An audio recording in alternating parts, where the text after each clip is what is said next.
Okay, rumor report. It is reported that Gennady Golovkin, Triple G, has been offered a Terrence Crawford fight.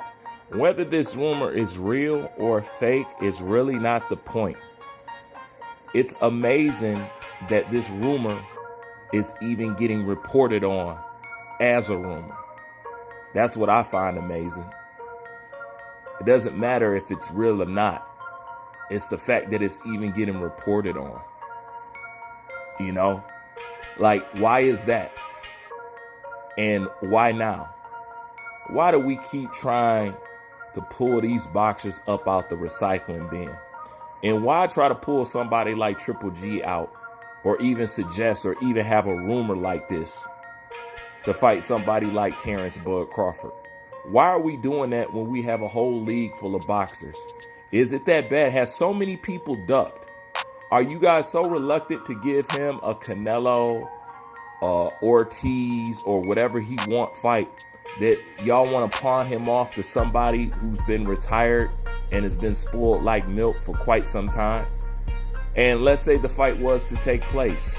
What is he supposed to get out of this? Credit? Like, come on, man. Like, there's absolutely no credit that will come with this. But most importantly is why we even had this conversation and how this rumor has even come to be. This rumor hasn't come into existence until somebody start pressing the issue of fighting a Canelo Alvarez. Then all of a sudden, boom, rumors we heard, Gennady Golovkin fight Terrence Crawford. What would make this interesting? Why would anybody be interested in this?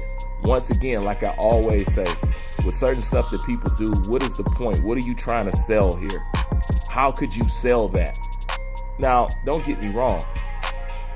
I don't think it's real even in the slightest. It's the fact that this rumor has rose up to even be talked about is actually the intriguing part about it. Because it shouldn't be, especially with somebody like Terrence Crawford, who they try to knock ain't did this and ain't did that. It's mighty funny y'all want to keep trying to steer this dude in the directions of things that's not going to give him credit, and things that are going to give him credit, you're also trying to steer him away from. Okay? There ain't no credit in fighting no Boots Ennis. There won't be no credit in fighting no Triple G, but there will be some credit in fighting Canelo Alvarez. Now, me personally, I'm not for the fight, but if that's what he wants, that's what he wants. He want to be great, then he can go ahead and be great. But that's the one thing that you have to learn about boxing and being great, especially with certain people in boxing trying to be great. You can be great as long as you're trying to be great with somebody that look just like you.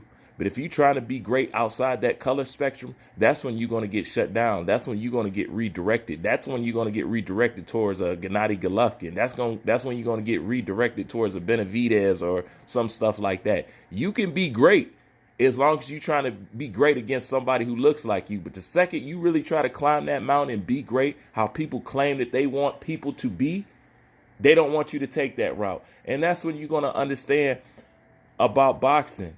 It ain't about being great. It's not about that.